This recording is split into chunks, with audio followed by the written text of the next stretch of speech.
Bueno, está con nosotros nuestro invitado, lo habíamos dicho al comienzo del programa y vamos a tener la posibilidad de hablar con Sergio Montañer. Bienvenido, ¿cómo estás?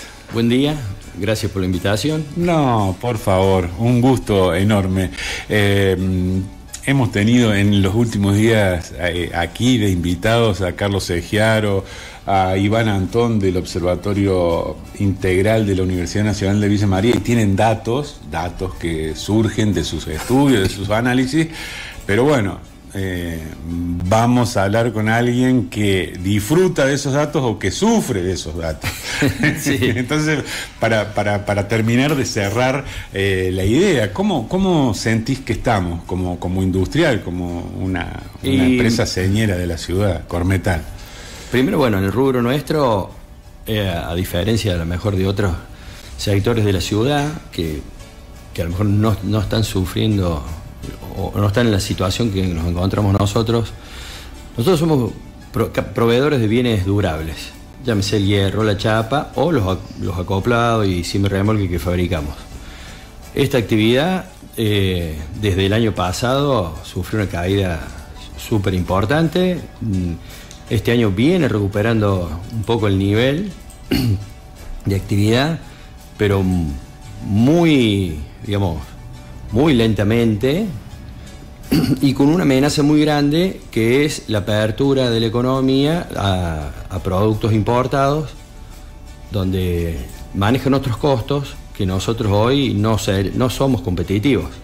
Ya está empezando de a poquito a haber algún producto del país vecino, Brasil, que es la industria más grande de Latinoamérica, sobre todo en lo que es los semirremolques acoplados, notoriamente más grande que la Argentina. El mercado de ellos es entre 8 y 10 veces más grande que el nuestro, con una característica que está concentrado en 8 empresas, 10 empresas, y acá nosotros estamos más atomizados. Si bien hay 3, 4 empresas grandes, pero las grandes nuestras ni siquiera estarían allá novenas o décimas. Bueno, hay que decir que Cormetal, un ranking que yo vi hace años, estaba entre las 10 punteras de la Argentina. Sí, estamos ahí, en ese lote entre los 5 o 8 a nivel nacional. Pero más allá de eso, las situaciones, si está en el puerto cuarto o tercero, también está sufriendo de la falta de poca actividad y poca rentabilidad. Porque para sostener la actividad hay que bajar mucho la rentabilidad. Inclusive, no solo la apertura de la economía, sino que se abrió al punto tal de permitir el ingreso de maquinaria usada. Bueno, o está en danza eso. Sí, ayer casualmente leí un artículo, maquinaria agrícola, que hay gente acá de la ex Ruta 9, de Amtrons, ahí por la pareja, ya ha traído maquinaria usada. No sé si el origen es europeo o americano, lo estaba mostrando la máquina, salió en unos portales esto de noticias, y la verdad que es una amenaza seria. Yo lo que digo, el país se tiene que abrir, sí, tenemos que hacer apertura económica, sí, pero para eso también necesitamos un tiempo de entrenamiento y de preparación. Te lo voy a llevar a términos futbolísticos, vos sos un apasionado del fútbol, es decir, jugamos en la Liga de Villa María, de pronto te dicen, bueno, ahora hay que ir a jugar no a la Liga de Buenos Aires, tenemos que jugar con la Liga Europea. Sí, chicos, nos entrenamos, tenemos 1 hora por día para entrenarnos, después tenemos que ir a trabajar. ¿Cómo haces para enfrentar a superestructuras, super equipos, con condiciones que tampoco acá están dadas para formar esa superestructura? Porque la economía nuestra ha venido teniendo estos vaivenes, vaya si están bien, están mal, cómo se dan las circunstancias, pero uno como empresario lo que hace es tratar de sobrevivir. Y de pronto dice, bueno, muchachos, hay que correr esta carrera o entrar a esta cancha a competir. Y yo decía, wow, ¿cómo enfrento la situación? Y las herramientas que tenemos a veces son muy pocas o escasas para esa competencia. En general, en la industria, más allá del sector mío, hay mucha preocupación.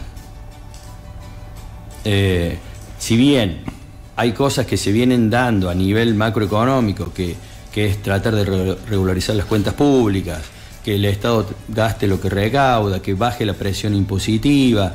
Todo eso hace bien a una economía más sana. En el medio, los generadores de puestos de trabajo son las industrias que transforman. Si nos quedamos sin industria, nos vamos a quedar a lo mejor como un país. Yo no nací en la década del 40, pero estaba el peón rural y estaba el que tenía el campo. La clase media no existía en los años 30. La clase media empezó a existir a partir de un proceso de industrialización nacional. Esa columna vertebral que apareció a lo mejor allá por los 50, los 60, que hizo a la Argentina diferente, con un proceso educativo, un proceso de industrialización nacional. Las escuelas del trabajo, las escuelas de artes y oficios se llamaban antes, ¿sí? Eso... Después la UTN. La UTN. Eso es como que ha estado desarticulado. Hoy quedan a lo mejor las casas de grandes estudios y en el medio los colegios intermedios están sufriendo de su subsistencia. Y los chicos que estudian en esos terciarios con perspectivas laborales acotadas. Sí, a lo mejor hay sectores que son más demandantes. Nosotros en la ciudad gozamos de un sector, llamémosle, no sé hoy cómo están padeciendo toda esta situación, pero el sector lácteo ha sido un sector demandante de mano de obra, con una buena remuneración. Bienvenido sea. Pero si no, después el resto de los sectores la estamos padeciendo. No hay mucha mano de obra que veis que salgan de la escuela con los oficios requeridos. Sergio, para ir situando a quien nos escucha, ¿cuántos trabajadores dependen directamente de Cormetal? Y hoy estamos en el orden de los 190. 190. Hemos llegado a estar en 2017 en 245, después bueno vino la crisis allá del 2018-2019, que arranca con la primera devaluación en mayo del 2018. Y bueno, después todo el proceso ese de los últimos años de Macri, y ahí bueno, la economía se cayó. Después vino la pandemia. Post pandemia la economía empezó a reaccionar, el campo fue un motor importante, volvimos a tener volúmenes de trabajo interesantes, hasta volvimos a retomar algunos puestos de trabajo, pero después también siempre con el miedo, porque decir, ¿cuánto se sostiene esto? O sea, no es... hay gente, cuando uno dice, che, tengo que reducir el personal, estás reduciendo gente, no es que apagas una máquina. Y eso también impacta no solamente en el afectado directamente, sino también emocionalmente en uno, el desgaste de energía, el desgaste de recursos. Este especialista o entendido en la materia que nos visitaba días atrás de la Universidad Nacional de Villa María, del Instituto de Extensión, tiene un observatorio, y nos decía que el año pasado, la segunda mitad del año pasado, había un repunte, y ellos ya ahora en abril, en marzo y abril, que son los últimos datos que tienen, es como que se desaceleró el consumo de combustible, se desaceleró otras variables que ellos estudian, la demanda laboral, y dicen que es como que lo que notan es como que el empresariado está a ver qué pasa, porque hay una medida tras otra, y que eso crea cierta incertidumbre a la hora de mirar para adelante. A ver, yo voy a hablar por mí, no datos tan macroeconómicos. Nosotros sí, la segunda mitad del año pasado se repunta el nivel de actividad, pero no es un repunte así de volver, pero no llega a aquello del 2017. Pero uno para sostenerse y dice, bueno, empezamos de a poquito a tener una velocidad comercial y ir traccionando. Enero no fue malo, pero febrero y marzo y abril se frenó.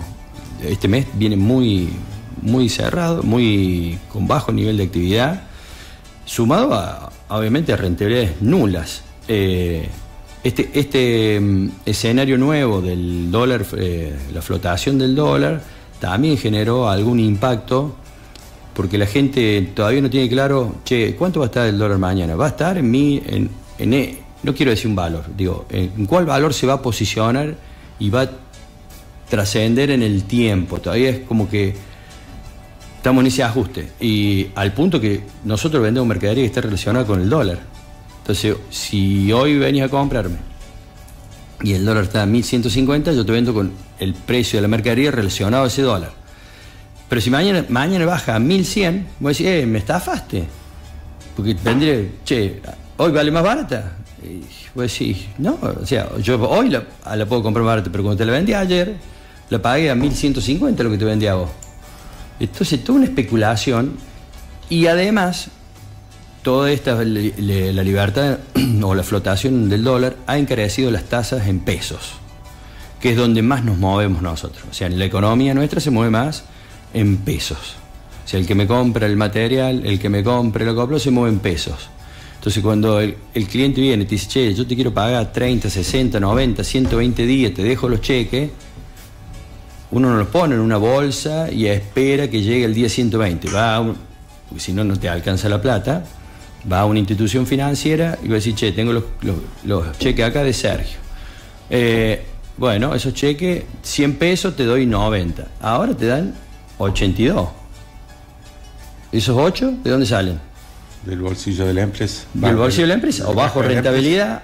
O le tengo que decir a Sergio, no, 100 no, te tengo que cobrar 107. O 108 para recuperar esos 8. Y Sergio me dice, no, entonces espero. Porque también en la cabeza de nosotros consumidores es que hay una tendencia que todos los días los precios van a bajar. Entonces, ¿para qué te va a apurar a comprar? Salvo que lo necesites ya. Digamos, una chapa para el techo de tu casa. Me entra agua, no puedo estar dilatándolo. Ahora, tengo que hacer algo. Estoy pensando en ver si hago un quincho. ¿Y vos qué harías?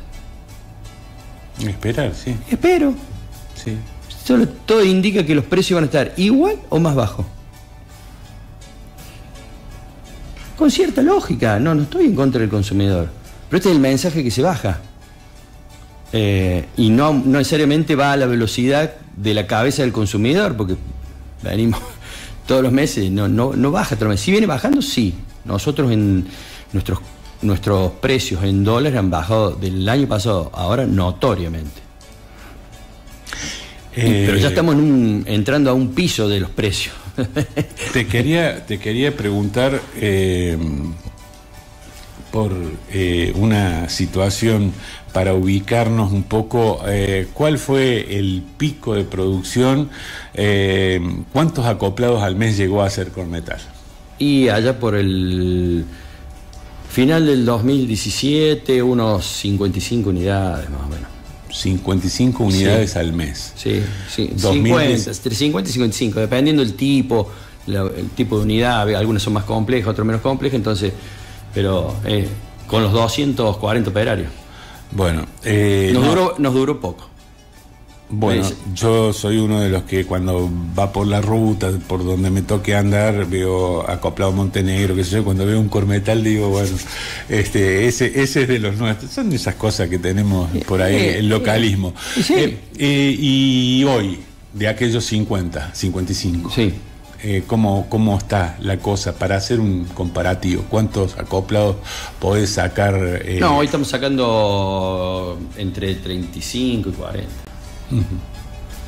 Más o menos.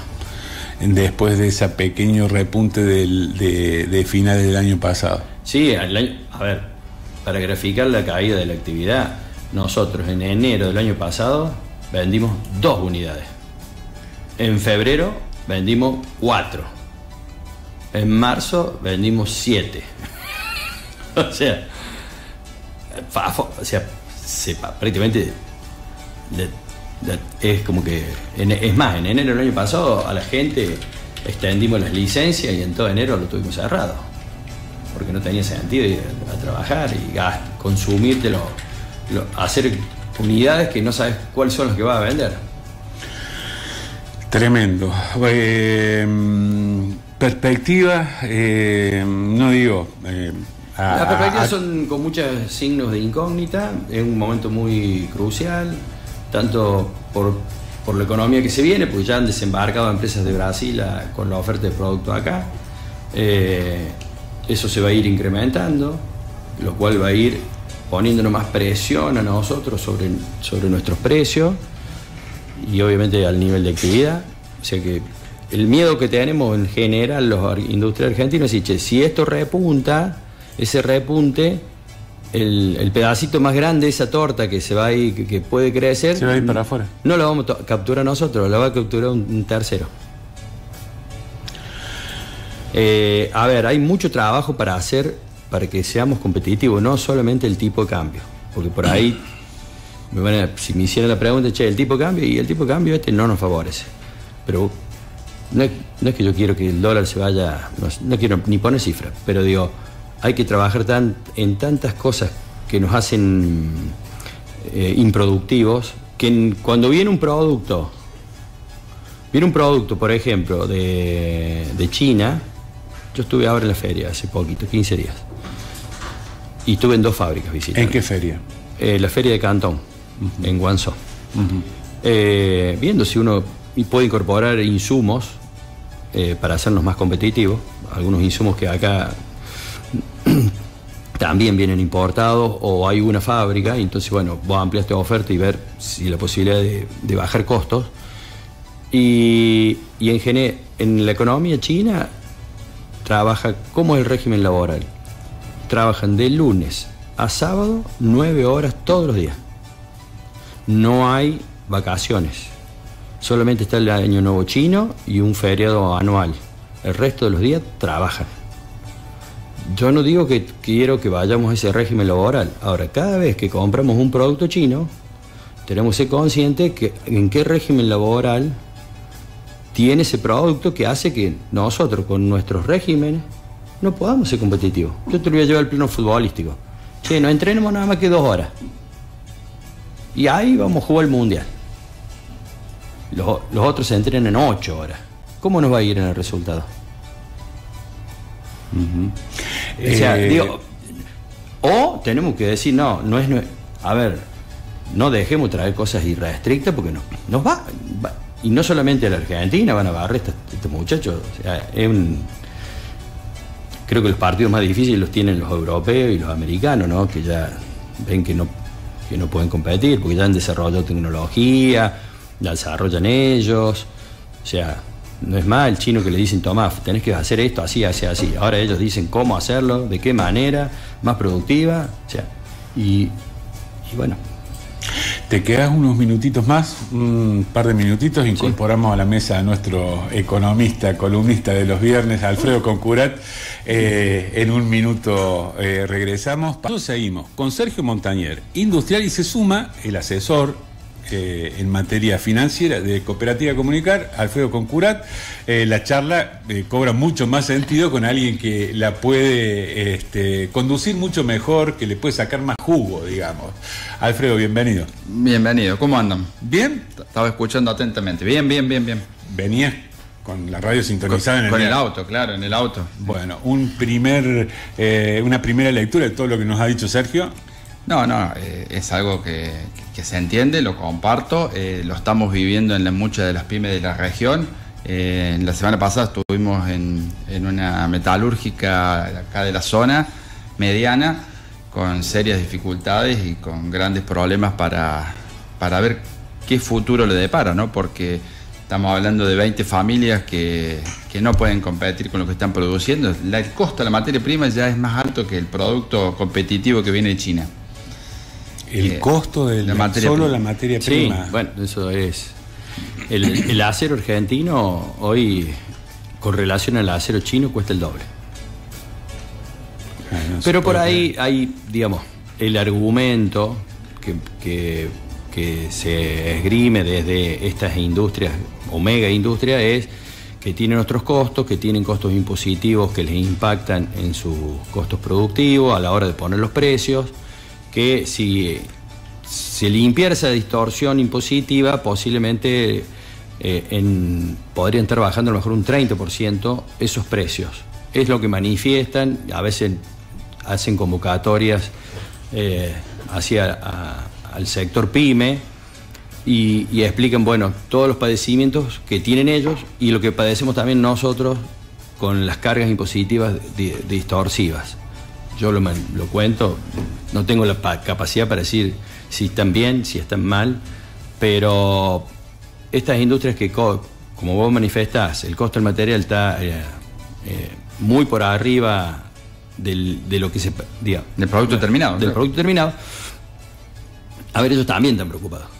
Porque ¿a quién le van a vender ese material si ya viene el producto terminado?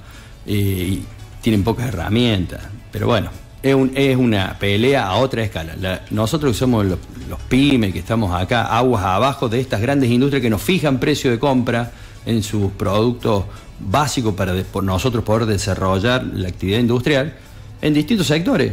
En el acero, en el aluminio, en el cemento...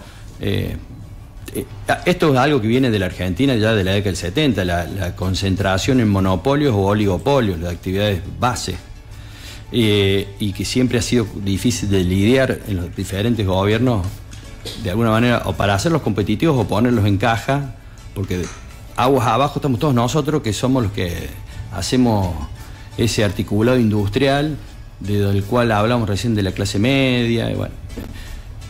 Y después hay otra cosa que a mí me llama mucho la atención, que no estoy participando en cámaras empresariales, la otra vez participé en una, y digo, che, nadie está diciendo, reclamándole al gobierno.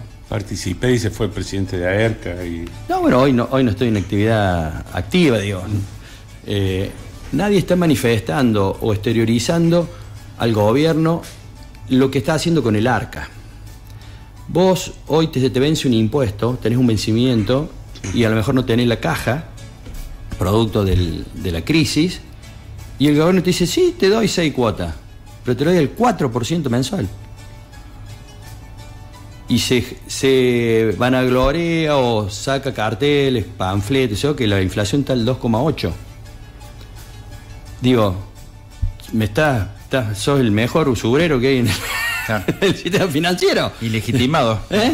Sí. O sea, digo, che, no digo que nos regalen la plata, porque no está bien tampoco que te den un plan, che, paga el 1, pero que esté más acorde con los niveles inflacionarios que tenemos. Que nos den, porque digamos, que nos den la posibilidad de tomar un tiempo para pagar los impuestos, porque uno, acá no es evasión esto, es decir, che, yo me corresponde pagar 100. Pero tengo 30, el otro 70 me puede dar 4 meses, 6 meses. Ah, sí, te dicen, vení. Pero, ¿cuesta esto? Eso sería lógico con un banco, pero no con el Estado. Bueno, pero hay varias señales que uno ve desde la macro, desde quien está liderando desde el gobierno, que realmente atenta contra el entramado productivo, digamos. Porque esto es uno que vos contás, pero también por otro lado están fomentando el carry trade, por otro lado también... y lo hace el propio Estado, o sea, entonces vos decís, che, ¿produzco o especulo? ¿Qué es lo que me está marcando el camino el propio gobierno, que es el que lidera socialmente al país ahora, el que le toca de turno? La verdad que es un escenario complejo, y si esto, lo hemos hablado, Sergio, ya en otras ocasiones. ¿Le podés explicar al que nos está escuchando el carry trade en palabras lo más llanas, porque realmente... Bueno, es bastante sencillo, digamos. Yo tengo dólares, supongamos los vendo, los pongo a especular, aunque sea en el sistema financiero bancario, muy simple, gano el 2,5%, y a final de mes agarro los pesos y vuelvo a comprar dólares y gané el 2,5% en dólares. Si esto lo anualizo, hagamos un ejemplo bastante llano y no correcto, pero bueno, sería un 30% anual en dólares. No hay actividad económica en el mundo que yo conozca. Salvo la de Cositorto. Bueno, puede ser, ¿no? Pero que gane un 30% anual en dólares. Bueno, que lo haga yo, que lo haga cualquier hijo de vecino con los ahorritos que tenemos, son dos monedas. Que lo hagan grandes fondos comunes de inversión, que tienen la posibilidad de entrar y salir a la velocidad que quieran, claro. Pero eso ya lo hemos vivido, después alguien lo termina pagando. Lo paga el Estado.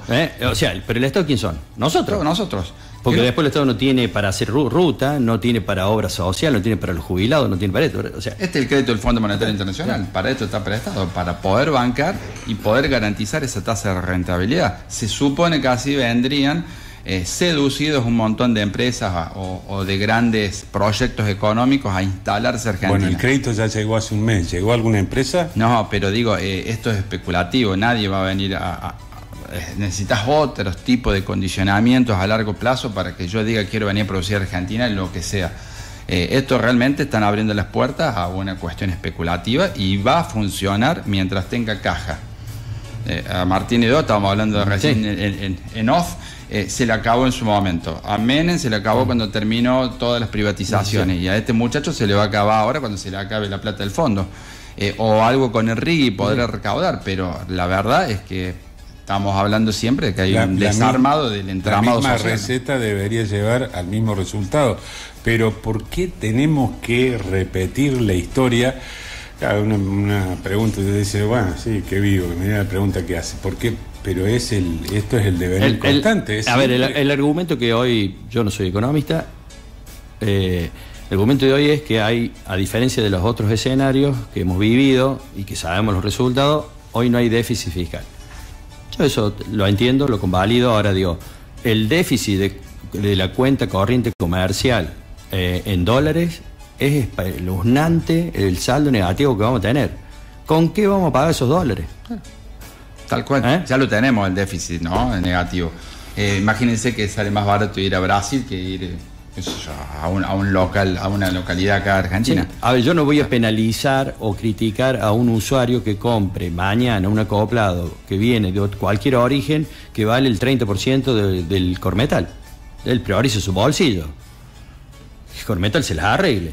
Claro, lo que pasa es que nosotros somos, sabemos ahora que Cormetal tiene casi 200 laburantes, y lo que tiene que entender el que nos escucha es que reducir esa planta de gente trabajando es menos en el mercadito, menos en la verdulería, menos en la panadería. Es un achique que no es de Cormetal. Lo que pasa es que también hay, en el medio tenemos el mensaje. Los industriales se han llenado de plata, por eso las cosas las pagamos los que las pagamos, y no es tan así. O sea, obviamente que trabajamos para ganar plata, pero hace rato que no ganamos plata. Pero es obvio que uno tiene una actividad económica porque está poniendo todo un esfuerzo, arriesgando capital, trabajando todos los días para que todo lo que implica gestionar una empresa desde sus ámbitos y distintas dimensiones es muy complejo. Es obvio que uno lo hace con un fin de lucro, y es legítimo y es válido, pero acá y en todo el mundo, ¿no? Entonces, ese cuestionamiento que decía Sergio es cómo juegan con las redes sociales, cómo juegan. Pero no, a la mente de la población, claro, se instala, como lo instaló, me va a delatar los años, Martín Edo, que ponía en la publicidad la silla de Argentina, que se rompía y que venía la importada, que era mejor y más barata. Todo bárbaro. Y bueno, de ahí para acá. Sí, tal cual. Comparto 100% lo que dice Sergio. Bueno, una columna compartida. Mil gracias por acompañarnos, porque bueno, estamos teniendo voces, y otra cosa es, como se suele decir, en carne propia, qué es lo que está pasando adentro de una de nuestras empresas, que es Señera y que un poco representa a todas, ¿no? Para nosotros un gusto tenerte y ayudarle a la gente a entender con ejemplos concretos de lo que nos está pasando. Sí. Porque nos está pasando, vos sabés que nos está pasando también acá. Tenemos un solo proveedor del insumo básico en el país y nos cobra lo que quiere. La inflación 2,8. No, el papel aumentó el 12. ¿Por qué? Sí, y bueno, a veces las industrias que estamos abajo estamos presas de esas situaciones. En el mientras tanto, siempre tomo como ancla allá en los años 80, Villa María tenía 12, 15 lindas pymes metalúrgicas. No quedaron dos. ¿Querés el nombre? Sí. De Paoli. Oñate, lavarropa. Estaba Plegamé. Sí. Estaba Casilla Sueñito. Estaba Fundex, donde está el Mundo Rojo. Fundex. ¿Viste? Después estaba el loco Risi, que fabricaba carrocería al frente de la policía. Era una pyme con 10 empleados, pero era una pyme. Estaba lo de donde está Don Emilio, la fábrica de pintura.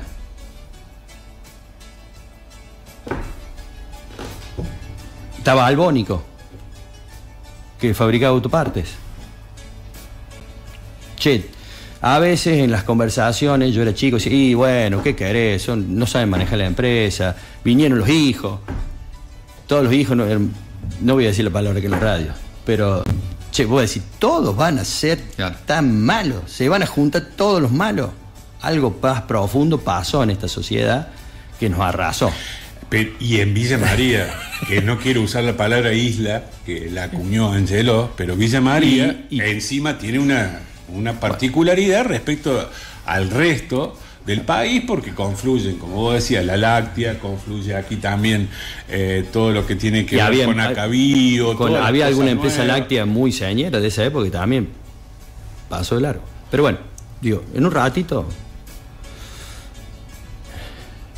se van, y cuando se va es muy difícil reconstruir eso. Lleva muchos años. No, y después hay intentos por recuperarla, que esos son los chicos Piatti que hicieron hacer en lugar de Plegmet, y también todo dura poco, ¿viste? Y todo es todo es mala gestión.